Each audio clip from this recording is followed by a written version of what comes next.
j'ai voulu commencer par une œuvre de la collection du FRAC, parce que voilà, le FRAC Grand Large, c'est une collection d'œuvres d'art contemporain et de design également. Et donc j'ai choisi cette œuvre qui est dans notre collection de Jeff Wall, qui est une vue documentaire en fait, contrairement à ce qu'il fait habituellement, où aussi il met en scène des images. Il a aussi des séries de panoramas comme celui-ci qui documentent en fait des transitions urbaines, qui questionnent le paysage, sa représentation. Et ici donc c'est dans la banlieue de Vancouver, lui-même est canadien. Et c'est une image. Donc c'est un caisson lumineux qui est assez grand, hein, 58 cm par 2,28 m, et où on voit vraiment voilà, des nouvelles architectures, une ferme proche d'habitation, ces paysages voilà, assez contrastés. Et c'est une image qui est assez inspirante aussi par rapport au territoire dunkerquois. Et c'est une image qui a notamment inspiré une artiste que j'avais invitée en arrivant ici à Dunkerque en 2016, artiste et architecte qui s'appelle Catherine Ranou, avec qui j'avais proposé, qui est enseignante également en école d'architecture à Paris-Val-de-Seine, voilà, et qui donc avait réalisé une exposition au FRAC Grand Large en 2016 en puisant dans la collection du FRAC, et cette photographie voilà, avait fortement retenu son attention, et je trouve à juste titre, hein, puisque voilà, cette photographie un instant dit beaucoup en fait du paysage qui nous entoure ici.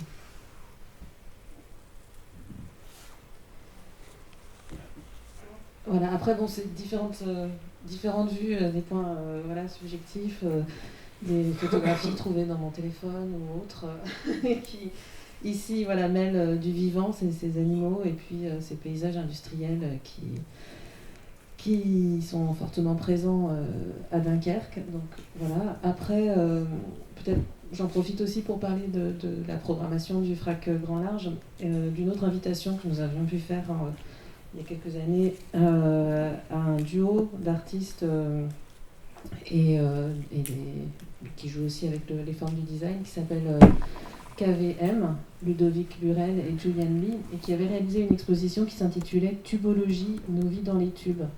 Là aussi, il s'était inspiré de la collection du FRAC Grand Large, en prenant cette thématique très large du tube, qui est présent, enfin, qui fait écho à ce paysage de cheminées d'usines très présent à Dunkerque, et puis ensuite qui devenait aussi un prétexte pour puiser dans la collection des tubes musicaux. Voilà, on avait aussi de la musique, et puis différentes du design, la tubo chair de Joe Colombo par exemple.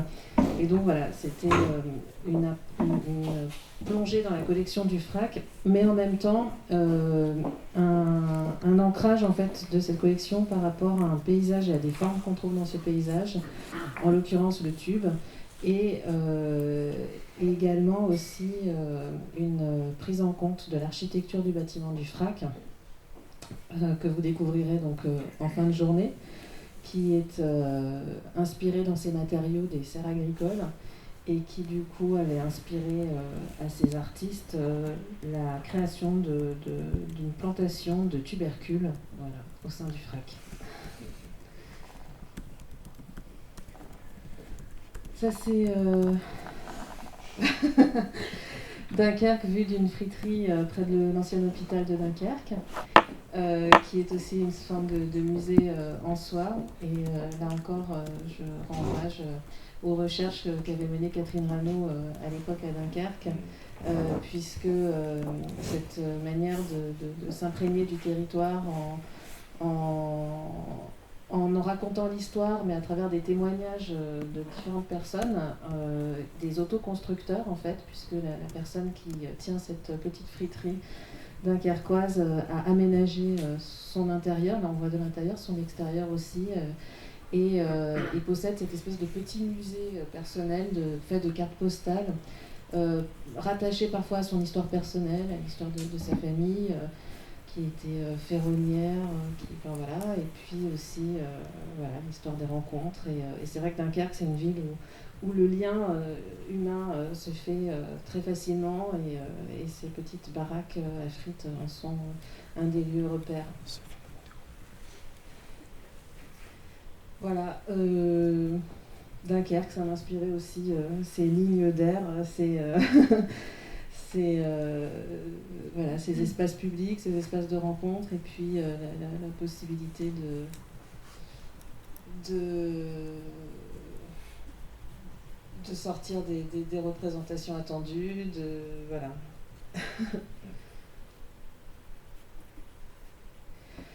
Alors là, une photographie prise hier soir d'un voilier où j'ai... Il y avait du vent. J'étais sur le bateau et en fait c'est un peu ça ce qu'on cherche à faire avec le FRAC, c'est-à-dire la deuxième catégorie, voilà, c'est-à-dire un peu à mettre en branle en fait comment dire, je ne sais pas, cette image pour moi est finalement assez parlante, c'est-à-dire de re-questionner les bases et les fondements, et donc voilà, ce mouvement des vagues, et aller avec les éléments, et cette question du point de vue et du point de vue mouvant, en fait, voilà, m'intéressait, c'était ça que je voulais mettre en avant. Les questions de perspective, donc là c'est une vue de montage d'exposition, l'exposition qui était consacrée à Alex Animan, et donc voilà, avec des modalités très simples de perspective, nous avons pu ensuite réaliser une peinture murale qui reprenait ces proportions-là. Donc voilà, comme ça, ces jeux de perspective. Donc vous avez ici une vue de montage d'exposition et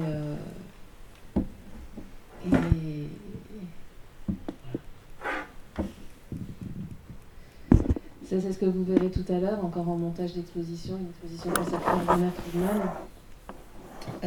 Et la question des signes et des symboles, puisque donc, avec les œuvres des artistes, il y a effectivement toutes ces dimensions-là qui nous intéressent pour approcher le monde et ces différents moyens d'y accéder, les différents régimes de visibilité. Donc la question des échelles, la question des signes et des manières d'échanger, de communiquer aussi avec les autres. Donc ça, c'est un ensemble de pictogrammes que Yona Friedman avait inventé dans les années 70 quand il travaillait à l'UNESCO et qu'il parcourait le monde dans l'idée d'échanger, de partager ses idées sur l'habitat, sur l'agriculture, sur différentes choses. Et donc ici, on a reproduit ces pictogrammes que vous verrez cet après-midi et qui nous permettent une plongée aussi dans ces idées. Et voilà. Ici, c'est une œuvre qui avait été réalisée dans la halle AP2, donc encore dans le bâtiment du FRAC, bâtiment d'origine. C'est une œuvre de Carlos Bunga. En fait, c'est en carton. Et ça se fond un peu dans l'image, en fait, dans le décor. Donc en fait, c'est un peu comme des arcs-boutants, mais le tout est en carton, très fragile. Donc il a vraiment rajouté ces éléments voilà, de pseudo-architecture avec toute l'ambiguïté en fait entre la fragilité, le support, l'idée de contrefort, quelque chose qui normalement se trouve à l'extérieur, ici à l'intérieur du bâtiment, et donc un jeu très subtil avec l'architecture du lieu et la question du soutien et du support qui m'intéresse particulièrement, qu'on travaille aussi avec une autre artiste et designeuse qui s'appelle Céline Condorelli,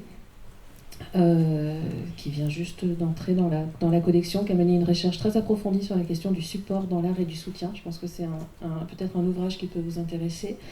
Et avec cette artiste-là, on réalise une installation dans une cour d'école qui prendra place, je ne sais pas si vous êtes au courant, mais qui prendra place au mois de septembre cette année. Donc aussi l'art qui va dans l'espace public et qui interagit donc avec des espaces sociaux, enfin voilà, comme une école maternelle primaire. Voilà, des digressions. Ici, c'est aussi pendant la triennale que mentionnait Anne tout à l'heure. Donc, le FRAC a initié en 2019 avec le Musée du Lac une triennale qui s'appelle Art et Industrie, Gigantisme, Art et Industrie était la première édition. Ce sont des œuvres qui sont présentées sur le Belvédère. Et cette question, effectivement, de l'ancrage de la programmation par rapport à un contexte urbain, économique, écologique, c'est un peu l'enjeu de cette triennale. Et ici, une œuvre de Robert Bruire qui a été conçue en 1970 pour l'exposition internationale à Osaka, au Japon, et qui est en fait un module qui avance extrêmement lentement et qui du coup est très perturbante puisqu'on ne la voit pas bouger, mais en même temps elle change complètement les coordonnées du paysage. Et donc c'est une œuvre qui moi me plaît beaucoup et ici qui reflète le paysage, d'autres sculptures, celle de Takis et celle de Charlotte Poznańsk, qui sont des sculptures modulaires et qui reprennent cette esthétique industrielle, voilà, des bouches d'aération comme ça. En carton également.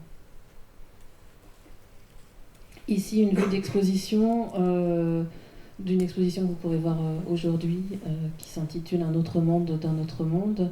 Et voilà, des œuvres de la collection. Au premier plan, Gilberto Zorio, qui est un artiste de l'arte povera, et donc des formes telluriques comme ça. Et puis au fond, Véronique Joumard, avec des soleils et des lunes. Et voilà, qui travaille sur la perception entre ces astres chauds, ces astres froids, qui sont assez ambigus aussi ici. Ici, une œuvre d'une exposition, justement, encore avec Catherine. Mais en fait, à la suite de son exposition, plusieurs œuvres sont entrées dans la collection.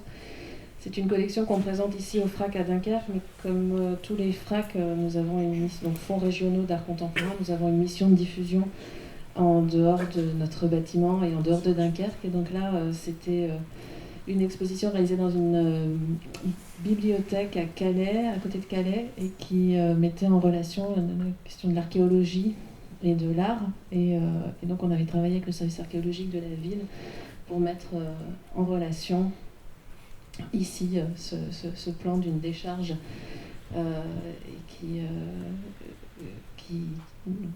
fait par Catherine, qui est dans notre collection, avec ici une étude archéologique qui cherche à ordonner et à classifier et à raconter aussi un passé, voilà, en regard de ce plan réalisé par Catherine, qui est celle d'une décharge, et où elle va qualifier aussi chaque élément et questionner donc la présence et le non-recyclage en fait de tous ces éléments-là.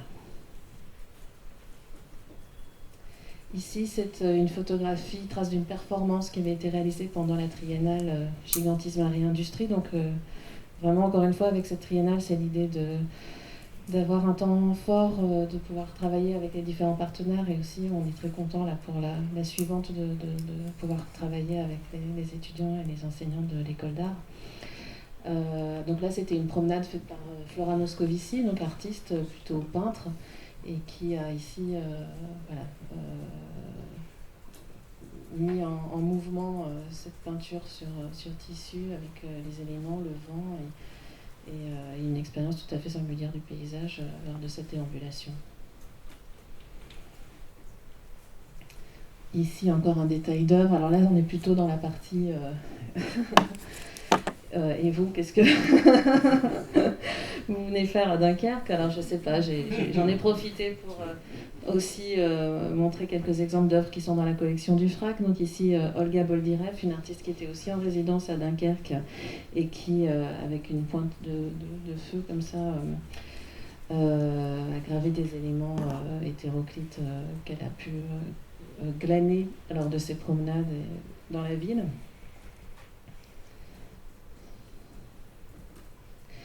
Ici, encore une performance, une trace d'une performance d'un artiste qui s'appelle Marc Giffriot, et qui du coup proposait des lectures en fait du paysage, parce que c'est vraiment des questions qui nous intéressent en fait, de comment on peut lire le paysage dunkerquois. Et donc c'est des textes qui étaient donnés à lire aux visiteurs, et j'aimais bien cette image justement de comprendre un paysage en le regardant ou en regardant des mots, et voilà, j'aimais bien cette image-là. Bon, voilà, son commentaire. C'est complètement interdit. On peut passer à la suivante. Vous n'avez rien vu. Et puis ici, c'est une œuvre que nous avons pu réaliser aussi dans le cadre de la Triennale de Maya Ayouk, qui agit en fait avec la force du vent, puisque si vous vous rapprochez de la peinture, vous voyez qu'il y a vraiment des dégoulinures qui sont vraiment une manière de garder trace en fait de la force des éléments qui sont très présents à Dunkerque. Et elle a dit s'inspirer aussi des couleurs des soleils couchants, donc ici avec une approche très géométrique, mais voilà, donc des couleurs très vives qui viennent s'inscrire dans le paysage de la digue dunkerquoise, et puis qui confrontent comme ça les couleurs au mouvement des éléments et du vent. Je crois que c'est tout. Voilà. Alors, on va presque faire circuler la parole, avant de laisser la parole à Patrick. Je pense que c'est important. Non, peut-être ça pourra permettre d'ouvrir, de donner envie de parler, mais moi ce que je trouve assez clair dans la présentation rapide qu'on a eue, c'est cette espèce de rencontre qui a l'air d'avoir à Dunkerque entre l'école d'art et le terrain. Et ça m'a l'air extrêmement fort, je trouve ça très clair, je trouve ça très riche. Voilà, donc ça donne envie vraiment ça donne envie de se rendre compte de quoi il s'agit en fait sur place. Donc je sais pas, enfin moi je suis assez épatée parce que je me dis, mais au fond, on est dans une école d'architecture et nous, on n'arrive pas à tisser ce lien qui a l'air assez simple finalement entre ce terrain, rencontrer des gens, des acteurs du territoire, qui soient associatifs, qui soient plutôt institutionnels. Et j'ai l'impression que ça se fait ça m'a l'air tellement évident que ça ait à avoir lieu, que voilà, j'ai envie qu'on puisse prendre exemple.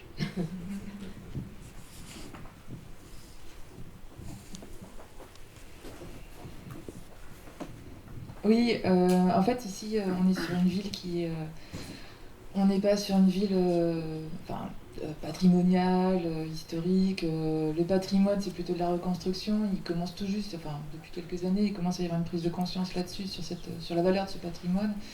Donc on est sur un terrain où les gens avaient aussi avec un patrimoine industriel, un esprit ouvrier. Et du coup, ça marque l'ambiance de la ville et la relation entre les gens. Et on le dit souvent quand il y a des intervenants extérieurs. Par exemple, le tissu culturel dunkerquois, on est très habitués à travailler tous ensemble très facilement. Il n'y a pas de concurrence, il n'y a pas... Voilà. Et il y a beaucoup d'associations. Et donc, voilà, ça se passe assez naturellement. C'est pas une ville sclérosée, quoi. C'est une ville en devenir. Et où il y a... alors, si vous allez faire des arpentages, vous allez voir aussi que c'est une ville avec une sorte de patchwork d'identité très proche. Visuellement, socialement, il y a plein de...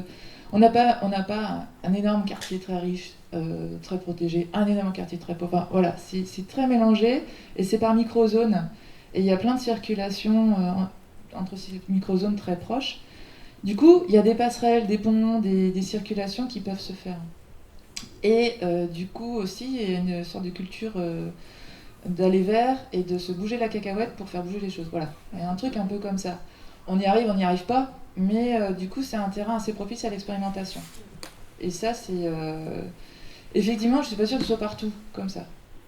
Il y a tellement de choses encore à faire que c'est pas des territoires verrouillés et c'est pas même parfois politiquement on peut encore faire des choses, quoi. C'est pas encore du travail. ouais, c'est pas... dit que c'était rose tous les jours, mais en tout cas, voilà, on peut quand même tenter des choses. Et déjà, en tracteur de terrain, ça passe par le sol quand même, de monter des initiatives. Donc le démarrage est là et facile à faire, quoi. Et ça, c'est hyper passionnant quand on travaille ici. Ouais. Ce qui me semble aussi, c'est que dans la présentation que vous venez de faire, c'est l'extraordinaire ouverture, quoi. Que, à la fois que ce paysage, pour rejoindre ce que tu disais Anne, ce paysage dunkerquois offre. Enfin, hier, on a fait une balade de grand vent, enfin une balade de très grand vent même, et on s'est rendu compte exactement dans les termes que tu disais que, à la fois du fait des bombardements et du fait de la présence du port, c'est difficile d'arriver, même pour des architectes, à se repérer complètement, à saisir la manière dont on se situe, dont les choses se situent les unes par rapport aux autres. C'est très ouvert, quoi. Et je fais un parallèle qui peut-être un peu casse-gueule, je ne sais pas, mais on sent une extraordinaire ouverture aussi dans la manière dont vous concevez la place du FRAC au sein de ce paysage, dans la manière dont les œuvres que vous accueillez interpellent ou pas systématiquement, j'imagine, le paysage en question. Et il y avait un truc que je me disais en vous écoutant, c'est qu'on serait très tenté, sans doute l'avez-vous fait déjà, mais de cartographier les mises en réseau que vous établissez entre les choses, en fait. C'est-à-dire qu'il y a toute une série d'artistes qui ont été amenés à interpeller le territoire et à interpeller peut-être aussi les autres institutions, etc. On aimerait voir une sorte de, je sais pas, de network, une maille qui serait un peu fluctuante comme ça, qui exprimerait le fait que les choses interagissent un peu en permanence. Il y a une sorte de très forte sensibilité. Je trouve que l'image du bateau qui tangue comme ça, qui nous raconte le fait que c'est pas un bâtiment stable que racontent les Lacaton et Vassal. Quand on avait échangé avec les collègues de Nantes et tout ça, on avait un moment où, enfin, dans nos visios, là, parce qu'on a fait beaucoup de visios, on s'était dit, hein, on aurait pu, mais reprendre le titre de l'ouvrage de Donna Haraway, Habiter le trouble, pour dire qu'on était ici dans le trouble, dans le blur, etc. Il y a quelque chose de très puissant de ce point de vue-là. Enfin, je sais pas, je fais les choses de façon un peu diverse et confuse, mais... Ouais. J'aurais juste une question. Alors, il y a ce micro, là. Avec le micro. Génial. Merci. J'aurais juste une question par rapport aux individus qui interagissent avec ce milieu. On a remarqué justement, enfin j'ai remarqué avec la présentation qu'il y avait aussi énormément d'habitants qui interagissaient avec le milieu. Et je voulais savoir en fait si les habitants qui interagissent sont issus des anciens ouvriers et autres qui étaient implantés dans le paysage de Dunkerque déjà à l'ancienne, ou est-ce qu'il y a des nouvelles, enfin tous les artistes et tout qui viennent, est-ce qu'ils font partie de l'histoire de Dunkerque ou est-ce qu'ils viennent interagir de l'extérieur et du coup ça crée des nouveaux points de vue et du coup d'autres manières de faire évoluer la ville? Est-ce que enfin comment ça fonctionne un petit peu? Qui interagit? En fait, les deux m'intéressent évidemment. Ouais, ouais. Et donc, comment dire,